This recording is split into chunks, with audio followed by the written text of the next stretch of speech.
ہمارا آج کا سوال ہے حضرت مجدد الافسانی اور تحریک یا اسلام، یعنی کہ اسلام کو دوبارہ سے زندہ کرنا۔ تو حضرت مجدد الافسانی کو مجدد الافسانی کا لقب کیوں دیا جاتا ہے؟ تو مجدد اس شخص کو کہتے ہیں جو دین کو دوبارہ سے زندہ کر دے، تجدید کر دے۔ تو مجدد کے بارے میں کہا جاتا ہے کہ اللہ تعالیٰ 1000 سال میں کسی ایک شخص کو مجدد بناتا ہے، جو دین میں جو نئی سرے سے چیزیں شامل ہو رہی ہوتی ہیں، جو دین کو نقصان ہو رہا ہوتا ہے، جو امت کو نقصان ہو رہا تھا، وہ اس کا خاتمہ کرتا ہے اور دین کو دوبارہ سے زندہ کر دیتا ہے۔ تو پہلے جو 1000 سال تھے ان کے بارے میں کہا جاتا ہے کہ وہ حضرت عمر بن عبدالعزیز جو پہلے مجدد تھے، اور جو الف ثانی کا مطلب ہے دوسرے مجدد۔ تو 1000 سال کے لیے جو نیکسٹ 1000 سال کے لیے جو مجدد تھے وہ شیخ احمد سرہندی تھے۔ تو مجدد الف ثانی کا مطلب ہے دوسرے مجدد، جو دین کو دوبارہ سے زندہ کر دے۔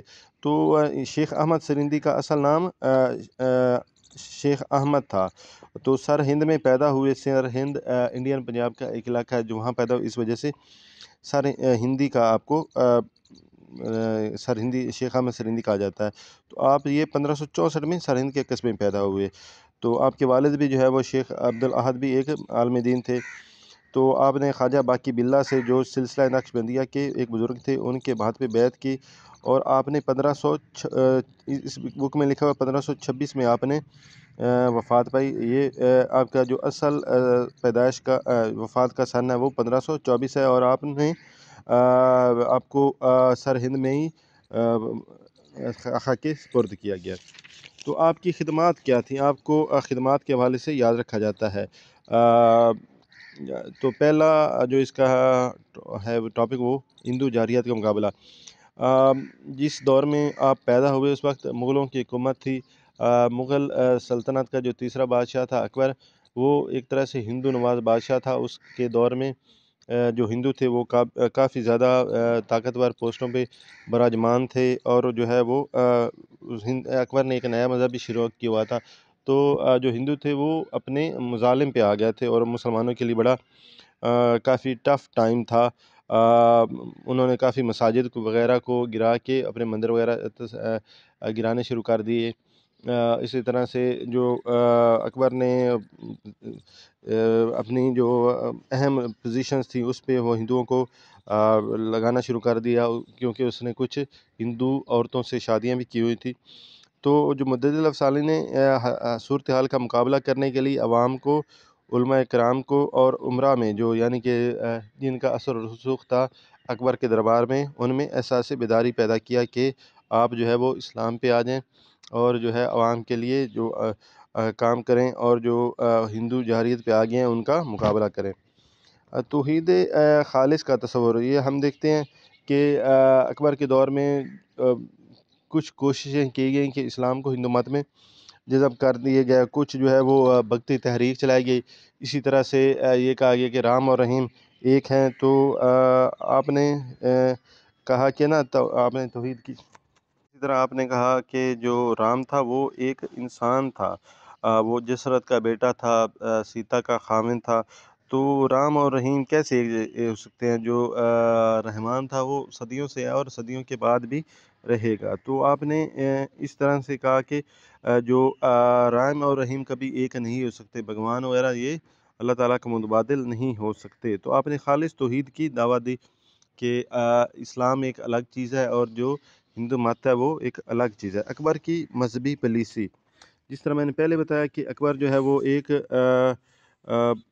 ہندوؤں کے ساتھ ایک نرم گوشہ رکھتا تھا ہندوؤں کے لیے۔ اس نے ایک راجپوت عورتوں کے ساتھ شادیاں بھی کی، اور جو راجپوت تھے ان کو کافی زیادہ ہائی پوسٹ پہ اپوائنٹمنٹ کی، اور اس نے جو ہے نا ایک ملک کو ایک سیکولر اسٹیٹ بنانے کی کوشش کی، کسی ایک خاص مذہب کو جو ہے وہ پروموٹ نہ کیا جائے۔ تو اس نے ایک نئے مذہب کی بنیاد ڈالی جس کو دین الہی کہا جاتا ہے۔ دین الہی کا مطلب یہ تھا کہ سب سے اوپر اللہ تعالیٰ کی ذات تھی، اور اس کے جو بعد وہ بادشاہ کی ذات تھی۔ تو جو نبی کا کنسیپٹ تھا، جو دین اسلامی جس طرح سے اس نے وہ نبی کا کنسیپٹ ختم کرنے کی کوشش کی، اور اپنے آپ کو بطور جو ہے وہ اس مذہب کی فاؤنڈر کی بنیاد پہ جو ہے وہ ایک پیش کیا۔ جو دین الہی تھا اس میں یہ تھا کہ اس میں عبادت گاہیں تعمیر کی جاتی تھیں، اور جو اس مذہب کے ماننے والے تھے وہ صبح صبح جو ہے سورج کی طرف ہاتھ جوڑ کے عبادت کرتے۔ تو ایک طرح سے اس نے نئے مذہب کی بنیاد ڈالی، اور جو ہے وہ ایک طرح سے وہ جو اکبر تھا وہ اسلام سے خارج ہو گیا۔ تو آپ نے جو سب سے بڑا آپ کا کام تھا وہ اکبر کے دین الہی کے خلاف آواز اٹھانا تھا۔ آپ نے اکبر کو باقاعدہ للکارا کہ جو وہ غلط کر رہا ہے، اور ان چیزوں کی اسلام میں جو ہے وہ گنجائش نہیں ہے۔ جہانگیر کی تخت نشینی۔ جہانگیر جو تھا 1605 میں اپنے والد کی پیدائش کے بعد جو ہے وہ 1605 میں اپنے والد کی وفات کے بعد بادشاہ بنا۔ بڑا خدشہ تھا کہ جو جہانگیر ہے اپنے والد کی جو ہے وہ مذہبی پالیسی کو کہیں وہ کنٹینیو کرے۔ تو آپ کی کوششوں کی وجہ سے جو جہانگیر تھا، اگرچہ وہ کافی زیادہ عیش و عشرت کا دل دادا تھا، لیکن نہ اس نے جو دین الہی تھا اس کو فالو نہ کیا، اور جو دین الہی تھا وہ اپنی موت آپ مر گیا۔ تو حضرت مجدد اللہ ثانی کے خلاف کافی لوگوں نے جہانگیر کو اکسایا۔ اس طرح جب آپ جہانگیر کے دربار میں پیش ہوئے تو آپ نے جہانگیر کو سجدہ تعظیمی نہ کیا۔ تو جو جہانگیر تھا اس نے اس واقعے سے ناراض ہوتے ہوئے آپ کو قید میں ڈلوا دیا، اور کچھ عرصہ آپ قید میں رہے۔ بعد میں جب اس کو اپنی غلطی کا احساس ہوا تو اس نے آپ سے کہا کہ اگر آپ اپنے گھر واپس سرہند جانا چاہتے ہیں تو آپ کو بھجوا دیا جائے گا، اگر آپ یہاں رہنا چاہتے ہیں تو آپ یہاں رہ سکتے ہیں۔ تو آپ نے جہانگیر کے دربار میں رہنا پسند کیا۔ تو ہم یہ دیکھتے ہیں کہ جہانگیر کے دربار میں رہتے انہوں نے دین اسلام کا کام کیا، اور جو اکبر کی جو خرافات تھیں، جو اس کی بدعات تھیں، اس کا ایک طرح سے خاتمہ ہو کر رہ گیا۔ علماء سو کا توڑ، یعنی وہ علماء جو بادشاہ کی خوشنودی کے لیے مختلف طرح کے فتوے دیتے تھے، دین کو ایک طرح سے دین میں نئی چیزیں شامل کرتے تھے، آپ نے ان کا توڑ کیا۔ اس طرح فیضی تھا، ابو الفضل تھا، اس نے اکبر کو دین الہی بنانے کے لیے ابھارا، اور دوسرے جو ہے وہ خلاف اسلام کام کیے، اور اکبر کی خوشنودی پہ مختلف فتاوی ایشو کیے۔ تو آپ نے ان میں سو کا توڑ کیا، اور آپ کی کوششوں کی وجہ سے جو علماء کرام تھے وہ دوبارہ سے اسلام میں شامل ہو گئے۔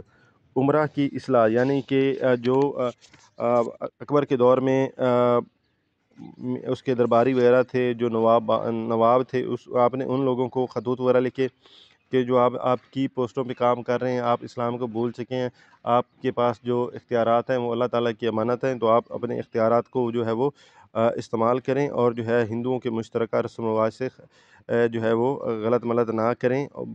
آپ کو اللہ تعالیٰ کو جواب دہ ہونا ہے۔ تو آپ کی کوشش کی وجہ سے جو دین اسلام تھا وہ دوبارہ سے پھلنے پھولنے لگا، اور جو ہندو مت کے اثرات اس پہ غالب آنا شروع ہو گئے تھے وہ ختم ہو گئے۔ تصوف کی اصلاح، تو اس دور میں ایک نظریہ چل رہا تھا وحدت الوجود کا، جو کہ ہر چیز میں اللہ تعالیٰ ہی نظر آتا ہے۔ تو آپ نے اس کے مقابلے میں وحدت الشہود کو جو ہے وہ پروموٹ کیا۔ وحدت الشہود یہ ہے کہ ہر چیز اللہ تعالیٰ کی بنائی ہوئی، ہر چیز اللہ تعالیٰ نہیں ہے، بلکہ ہر چیز اللہ تعالیٰ کی بنائی ہوئی ہے۔ تو یہ دو نظریے تھے۔ وحدت الوجود جو ہے وہ ایک طرح سے جو توحید ہے اس کے خلاف ہے، تو آپ نے وحدت الشہود کو پروموٹ کیا۔ اسی طرح سے تھا کہ شریعت کی پابندی۔ کچھ جو لوگ تھے وہ کہتے تھے کہ جو یہ اولیاء کرام ہیں ان پہ شریعت لاگو نہیں ہوتی، تو آپ نے جو اولیاء کرام، آپ نے کہا کہ جو شریعت ہے یہ تمام مسلمانوں پہ لاگو ہوتی ہے، اور جو اللہ تعالیٰ کا بتایا ہوا راستہ ہے وہی جو ہے وہ ایک طرح سے نجات حاصل کرنے کا ذریعہ ہے، اور یہ جو شخص شریعت پہ عمل نہیں کرتا وہ ایک طرح سے صحیح طرح سے مسلمان نہیں ہے۔